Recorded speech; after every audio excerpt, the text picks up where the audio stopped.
The Chiefs keep it interesting, but survive the Houston Texans to take the AFC West title in a game that leaves us feeling like, okay, we're going to get into the details, but it is a 7th consecutive AFC West title. All today on Locked On Chiefs Live. From the land of the free and the home of the Chiefs, this is the Locked On Chiefs podcast.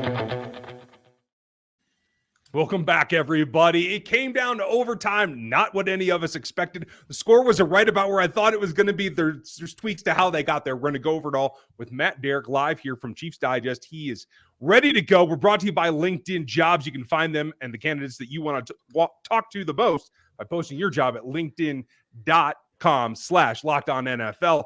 Lot to go over here. He's Matt Derrick from Chiefs Digest. He's Chris Clark from Chiefs Corner. I'm Ryan Tracy from Locked On NFL, obviously everywhere. The NFL Draft Show, NFL 33.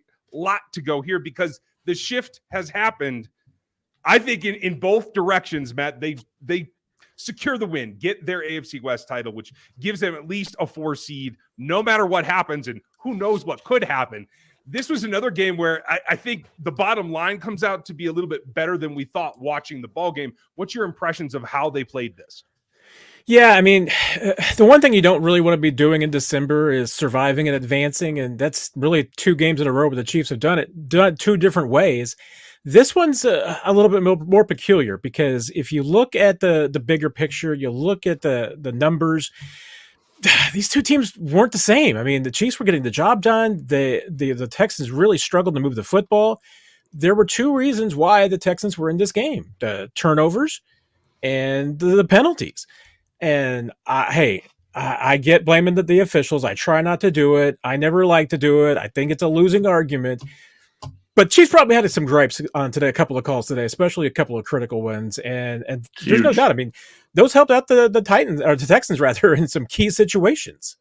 Yeah, I didn't realize that forward progress was reviewable, so that's a new one to me. Need a time machine for that one, don't you? Yeah, I'm just going to go ahead and say this now, because we always get told we don't address it. Officiating was piss poor in this game and was very lopsided. Helped the Texans pretty much on every single down that they possibly could. And there was even a point in the game where Carl Cheffers actually looked up at the Jumbotron to review and see if there was actually a penalty. And then they picked up the flag. So if he ever refs another Chiefs game, it will be too soon. That is embarrassing for the NFL because that was one of the worst officiating games I've seen. Snead's offensive or defensive pass interference was a joke. The fumble on Juju, I guess, yeah, it's a fumble, but forward progress is forward progress. You've never been able to review that before. So I don't understand why you could review it against the Chiefs. We're going to be unpacking that for the next 3 months until the postseason, right, Matt? Hey, it was only, remember, a short 6 years ago that a famous philosopher once said that Carl Cheffers rather shouldn't even be working in a Foot Locker. So. Yeah, and how many years before that where Marcus Mariota in the famous forward progress call against Derek Johnson, who was actually in the stands for this Houston Texans game? Carl's had some great moments in forward progress history. He might be the whole book at this point. Yes, there were bad calls. In the end, those calls helped, at least in one situation. What I think the bottom line came down to is he gave the ball away twice and didn't get back there until that big play at the end. And kudos, because I thought what was a really flat performance from the Chiefs defense for most of the day from most of their players. I did have in my notes in the first 2 drives, Frank Clark had a couple of nice get-offs, a couple of nice around-the-edge pressures, and he ends up being the guy that knocks the ball out in overtime to actually get that ball loose. Willie Gay, good job fighting at the bottom of the pile. Yes, you can argue the first guy to pounce on it rarely ends up with it, and that's exactly what happened in this pile. Matt, do you see any problem with the call there? Should they have gotten the ball back? Because I think it was pretty clean. But B, the fact that they had to get there into overtime in the first place. Yeah, I mean, you're right. I mean, once the ball's in a scrum like that, all rules are off. I mean, there's just no way that you're ever going to use a replay in a situation like that to be able to discern who's got the ball. It's all about who comes out with it at the end. And Willie Gay did a really good job of getting his hands in there when the ball was in the middle of the scrum, and there's no way you can see where it is, fights for it, gets it, and pulls it out and gets up to show it. I mean, that's what you have to do in that situation. And Frank Clark, big play too. I mean, I thought that both those guys, and especially I thought, on the last couple of drives, especially even that the third round rather, that, they got the stop and Carlos Dunlap got the block. I thought that was, at least a little bit of life from the front four there. It wasn't consistent, but honestly, I can't put a lot of this on the defense. I mean, I get that there were some breakdowns and you don't want to give up that many points to a 1-11-1 football team. But again, turnovers were an issue. Penalties were an issue. And I don't think that those were all on the defense, but they gave up 3.8 yards of play. You don't do that playing consistently bad football. I mean, that's the sign of a good defense and a good football team. So like I said, this is a weird one. I don't quite know what to make of it and how to extrapolate and parse everything out. But I didn't think the defense was as bad as some people did. I mean, I thought they even played some decent run defense at times. Hey, were there some plays they wanted to have back? Sure. Were the penalties a big part of that? Sure. Other than that, I mean, I thought I saw better things from the defense this week than I did last week against Denver. Well, and you talk about penalties. Frank Clark was offsides. I just want to say that there was a place where he actually lined up offside, so that's a fair penalty. But they gave them first downs on multiple third downs and kept Houston drives alive, which leads to your point of only allowing 3.8 yards per play. I mean, you're playing defense, you're playing good defense, and you continually get beat by the officials and with flags. And I'm sorry, I generally will try to avoid talking about the referees in most games, but this one I just can't help myself. Kansas City ends up winning the game, obviously. Mahomes played brilliantly. How many did he hit? 30 or he only had 5 missed throws in this game. Yeah, I think he had like on 20 21 attempts. Yeah, so 20 straight completions, I think, is what his number was. Yep, he'll be taking that into next week against Seattle because he still kept it alive. Right. And one other thing I want to know about the defense too is, remember with what the Texans were doing with their quarterback situation, and especially how they really executed that last week against Dallas, did not get executed well today at all. I mean, the Jeff Driscoll part of it, the Chiefs absolutely kept intact, and the Texans, hey, maybe they would have been better off with just going with Davis Mills today because the Driscoll packages did not work at all. And honestly, I mean, one of their best plays, with Davis Mills scrambling for a touchdown, that's not a club that quarterback has in his bag. I mean, there's no reason you need to be on the lookout for that. Davis Mills is a statue. He just does not scramble and he does not run. That was the longest run of his career. I mean, that's to a certain degree is a fluke play, and it comes about because honestly, you were playing some pretty good defense. So there were elements of the Chiefs that did really well today. And with having to, watch for a quarterback situation like that and identify who was in there, did a pretty good job of that. And you only give up 129 yards passing. I'll take that. You talk about fluke play really quick before we go to break. I thought it really interesting. I think that they were 0 for 28 on 3rd and 13 yards or 3rd and 11 yards or more on the season, and then they go and score a touchdown on 3rd and goal from the 13-yard line. So just wanted to point that out, kind of a fluke there as well. There's enough flukes that I think we're going to have some recovery time in our mental capacity, and we have somebody that can help you with that too. We'll get back to where they did shine, who did stand out on a positive side, because there are a couple of guys that I really want to highlight on the backside of this. But this show is sponsored by BetterHelp Therapy Online. A lot of folks probably in Chiefs Kingdom could use it right about now, maybe even some of the guys on the team. This has to be about resiliency and learning to cope with your emotions and the things that confront you in your life. Coping skills is one of the main things that you can get from BetterHelp. Anything is on the table. It's super easy to get matched with the therapist.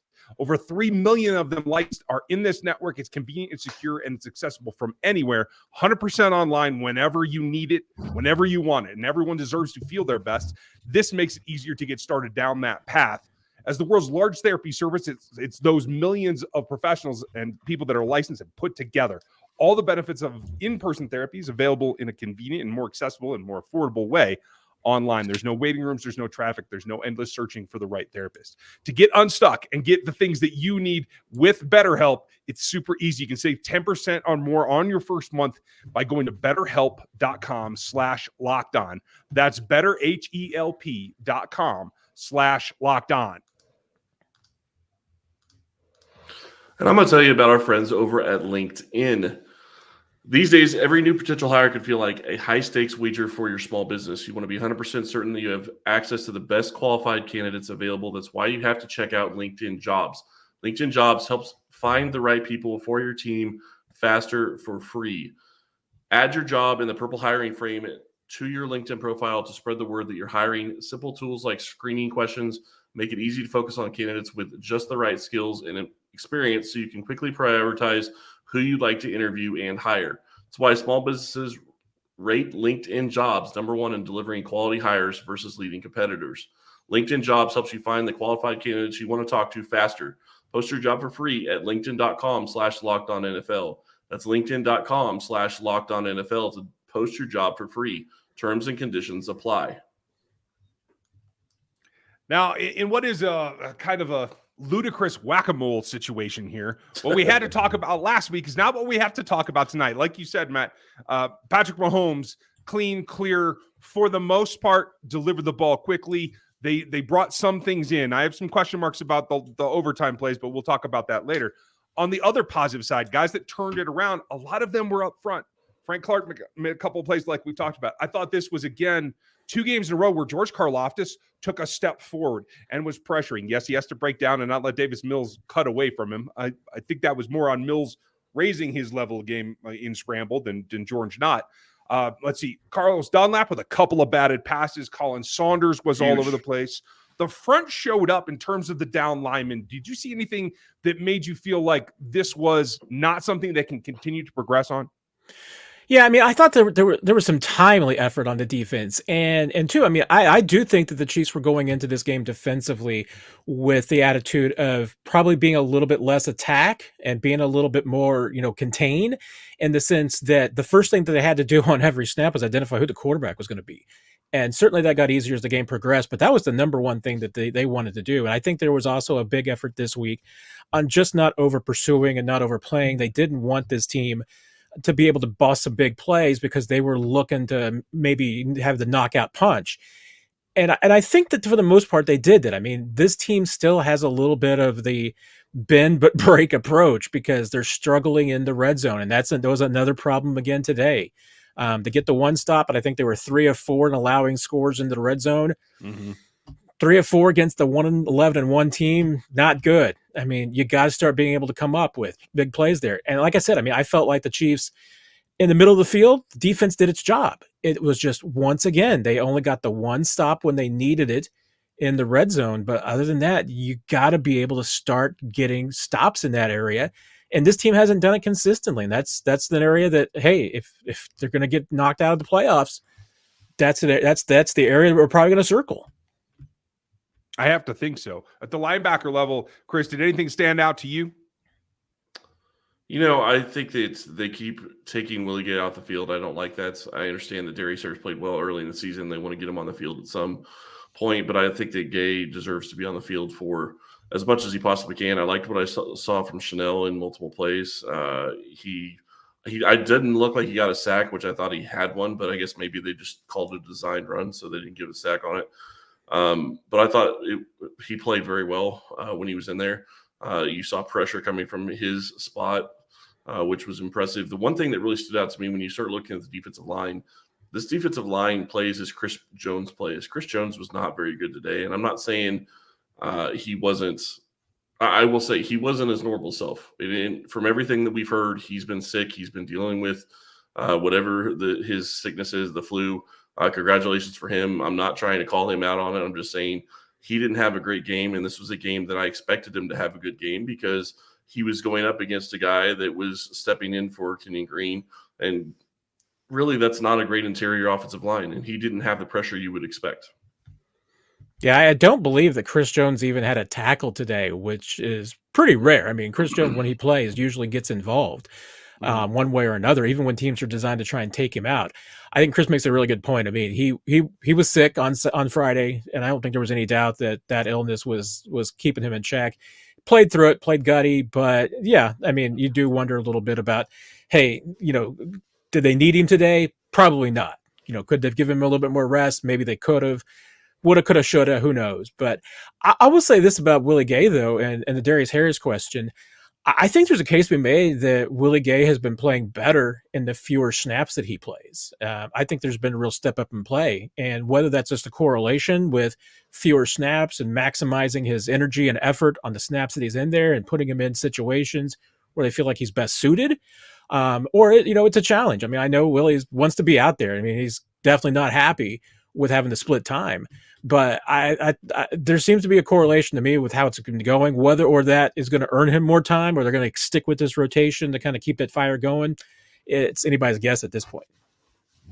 Yeah, and that's going to be something to watch going forward. I think that they're going to have to figure that out. And it probably, considering how late in the season we are, I'm guessing that Harris is going to continue getting the snaps. It seems like that they like using that rotation at linebacker, and they're keeping him involved in the defense.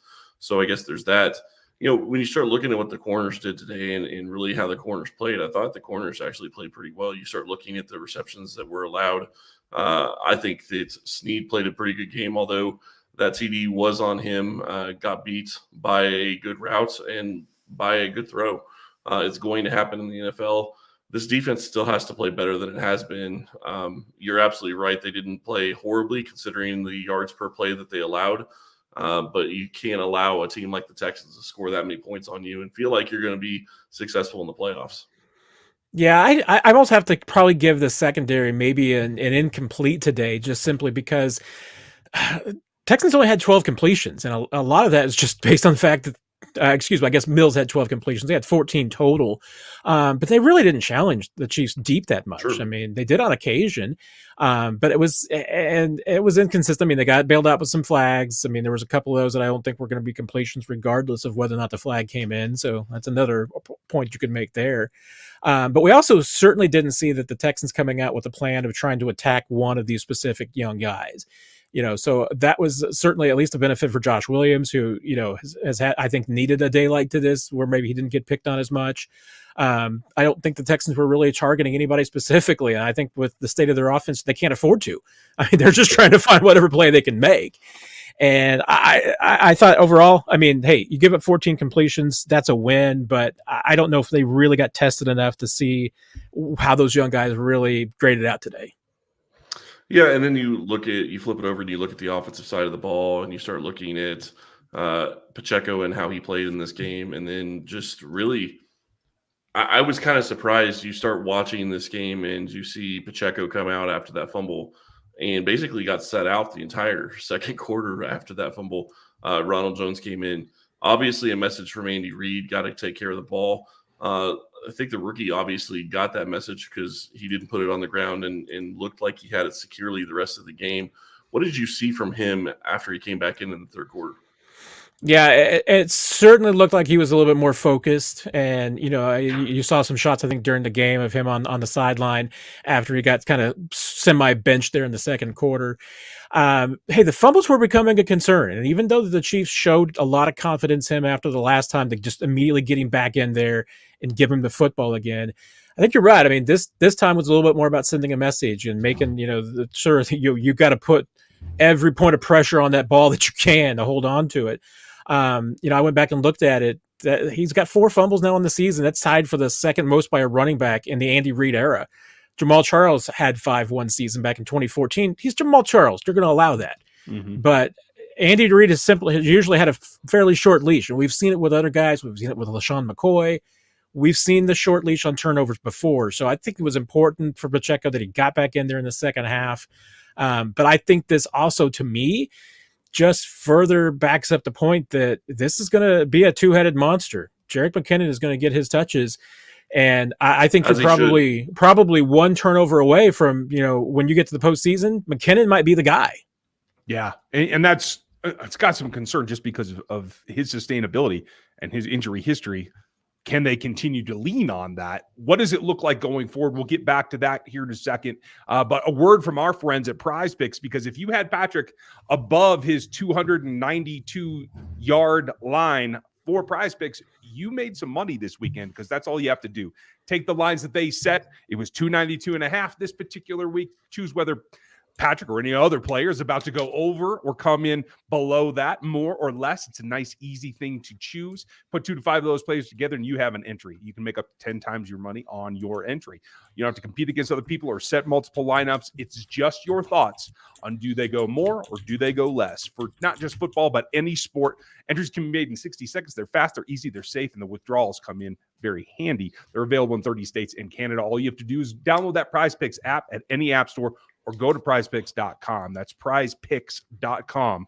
And then put in our code. You'll get an extra up to $100 on your deposit bonus, up to 100% at the $100 line. And that's with our code locked on. Then you put in 50, you get 50. You put in 100, you get 100. And that helps you get down the road. Don't forget to put in that promo code. It is locked on at prizepicks.com.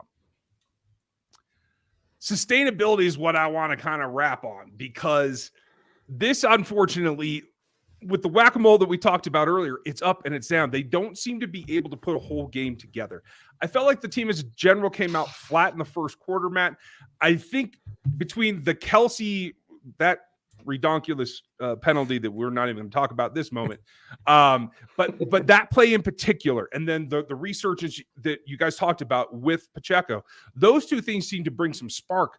But I felt they needed a spark still. Am I wrong, or did you feel this was just like treading water and they were doing okay until then? Yeah, I mean, it felt like it was a short-lived spark, but it was absolutely, I thought, one. I mean, that the offense certainly there for a little bit looked like they just were a little ticked off and wanted to go push some people around. And they needed that. I mean, they needed a little something to give them some life, because it's certainly at that point, I didn't think the offense was playing badly. They just weren't playing with a lot of energy or emotion. And I think you certainly saw that after that Kelsey penalty. Certainly seemed a little bit more focused and brought the game up a little bit. They needed that little jump.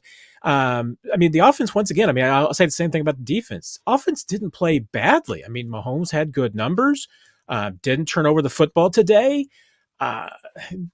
I think about the only thing I could really say is that maybe they just weren't as sharp as times as they consistently have been.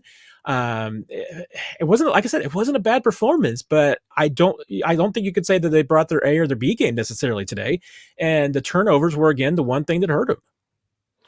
Yeah, and the one thing that I think I'll also point out is the refs let Mahomes get hit multiple different times in this game. That I am just I'm not understanding what you have to do to a QB to get a call against this reffing crew when it comes to Patrick Mahomes. He got hit with crown of the helmet. He got hit in the face mask multiple different times. He got swung to the ground, which I guess technically isn't a penalty. You're not going to get it against this crew, and I guess they were able to get it done. And maybe, Kelsey's penalty is what fired him up and got the offense going. Mahomes was obviously locked on in this game. Yeah, thank you. He was obviously locked on in this game because, 20 straight passes, 20 straight completions, obviously just hitting everywhere you wanted it to go with the ball. Missed a throw early to MVS, and I'm not exactly sure if that was on Mahomes or if it was on MVS. There's a little bit of an argument you could make there, but MVS came back, had a huge catch in the end zone on a third down ball. Huge catch in the end zone. That ball had some mustard on it, and he caught it, and so kudos to him for that. Yeah, you have to give him that, a classic up and down game for him. One more thing about, is that playing into this lack of consistency? It's just one player, but MVS epitomizes the lack of consistency in the pass game, right? There are other guys that contributed to that, but I mean, if you had to point at one person, it's probably that direction. It's the back and forth of allowing bad teams to stay with you. That's completely consistent in a negative way. How do they get past that, Matt? How do they take this game and roll it up into something that is more convincing, as it should have been for all of us who actually lay the odds down and compare actual teams on the field? I mean, I think you hit on the big word. I mean, you got to lock on the consistency. That's what this team needs in every single phase. And I mean, kicking game too. I mean, talk about a guy who was not locked on today. Harrison Butker had another rough one. And I mean, the Chiefs have absolute faith in Harrison Butker. I mean, there's no doubts there. They feel like he's going to kick his way through it. I mean, if this is going to continue, probably be a tough season because I'm not sure that at any point this year that ankle is going to be 100%. And that's my problem. And I just want to say this. That's my problem. You cannot play to have him kick a long field goal if you know he's not 100%. You don't put that on him to try to win the game at the very end. Oh, you got no choice there. And, and hey, the guy in this situation hit a 62-yarder. So, I mean, I think you're going to live with Butker. You're going to live with his inconsistencies this year. Because I'll tell you this, I mean, I don't know if Chiefs fans really want to see the option. Because if you bring in somebody right now, if you wanted to shut Harrison Butker down and go with door number 2, I don't think you'd be happy with that outcome. I'm not saying that you go with a different kicker. What I'm saying is they went too conservative on that last drive. They ran the ball a lot, which milked a lot of the clock. They could have come out and they could have thrown the ball more. With as good as Mahomes was throwing the ball, I think that they had a chance to actually move the ball down the field and get well within range, or at least make it a much easier field goal, if not get a touchdown, if they would have thrown the ball a little bit more than they would have just run the ball on that last drive. I know you want to milk the clock. You don't want to give the ball back to them, but I thought it was poor planning on Reed's part and Bieniemy's part on offensive play calling there. And I'll have to throw, Mahomes under the bus too, or at least just gently touch him under the bus, because you can't take a sack on that third down either. I mean, I wasn't necessarily overtime. Yeah, I wasn't really crazy necessarily about the first or the second down call, but you can't take a sack in that situation in the overtime. They made some bad decisions there at the end, but I'm with you. I think I would have tried to get a little bit more aggressive about getting closer, but they feel like, I mean, Harrison Butker to them is the Patrick Mahomes of kicking. They're going to let him continue. They're going to trust him in those situations, and they feel like the best way for him to get out of one of those spots, just keep kicking. Well, I won't be surprised if we hear about some kind of surgical intervention for Butker after the season on that plant foot. We'll see what comes to it. But this is the first time in my memory, Matt, that it was both a PAT and a field goal that he missed in a single game. So let's hope that this is the bottom. Let's hope this is the trough and everything comes up from here. Likewise, the play calling, I completely agree. The 2 third downs there in overtime drove me nuts. We all know that you're not going to go for it on 3-1 in the run game, or if you put Mike Burton in, they know exactly where it's going. So I do agree that, hey, let's not run Mike out there just because it gives too many things away. But especially that sack play, that was a bad play design in that situation, in my opinion. When you need 4 yards and every route broke off, I think at 8+, 2 of them going deep. They gave him the takeoff like it was supposed to look like 4 verts, and then he had 2 in-breaking routes. You have to expect the pressure there. And I think that was just a lack of forethought about the fact that this team can compete with you as well. They're not great. Obviously, they're the bottom team in this league. But that shows you that any league can get after it in a given situation. These are all things that have to get cleaned up. And so my last question for you, though, and I think maybe the most important one is, can they move this forward? Is the 17-game season, can this be the lull that they can still pick up from going into the postseason? I mean, I don't think there's any doubt that there is. I mean, I think Andy Reid is one of the most brilliant play callers and game planners in the league. And so I have a real difficult time, criticizing. But then again, there are times when I think that he makes mistakes. And again, I mean, you point to that 3rd and 4 play. It sounds a lot like 3rd and 5 against the Bengals, when all you need is 5 yards and there's nobody within 15 yards of the line of scrimmage. You're looking for the big knockout punch. That's not what really was required there in that situation. So I think the Chiefs get too greedy at times. Maybe that is a regular season phenomenon. Maybe, in the playoffs, in the postseason, maybe they'll tighten it up a little bit and they'll make different decisions. But I mean, even with these 2 tough struggles, it doesn't change where I was 2 weeks ago with this team. They are still one of the 3 best teams in the AFC. Are they a clear-cut favorite over everybody else in the conference? No. I mean, I don't think that at this point this team is playing as well as certainly the 19 team was at the end of the year, and certainly not as well as the 2020 team was. So, I mean, is this a slam dunk Super Bowl team? I don't think they've proven that to us. But do they have a 30% odd chance of making the Super Bowl at this point? Yeah, I think they do, because I think they're still one of the 3 best teams in this conference. It makes sense. Really quickly, I just want to say Mahomes went 36 for 41 for 336 and 2 passing touchdowns and a rushing touchdown. I point that out because his main targets obviously were Travis Kelce, who went for 105. Juju went for 10 for 88. And McKinnon had 8 for 70. You didn't have a single pass to Sky Moore in this game. You didn't really get Kadarius Toney going in this game. He had 1 pass. You don't have McCole Hardman back. This offense has so many different weapons that they didn't really use. Sky Moore had runs, but they didn't try to give him the ball, open space via throw. So this offense has a lot of room to grow, I guess you could say. But man, the defense just was struggling at times today, and that's, I think, my biggest concern going forward. I think that's fair. We're going to take a step back. We're going to go over the film. Matt will be back for Wednesday. Don't miss that. We'll have more for you this week. Go ahead. Ryan doesn't want to give out any game balls after a win like this. No, I wasn't going to. If you guys are going to make me, I'm going to pout in the corner. Okay, I'm going to make you just because it is a tradition with a win. So, Ryan, I will make you go first. Who's your game ball going to? Fine. I'll take the easy one. Patrick rerouted his game and didn't give it away this week. Settled back down. I'll give it to Patrick. There, easy. Take that. Okay, fair enough. Matt, what about you? I could go a lot of different directions, but you know what? I think I have to give it to the little guy, the dinosaur in this league, as Andy Reid says. Jerick McKinnon, walk-off touchdown. You can't beat that. 2 scores again today.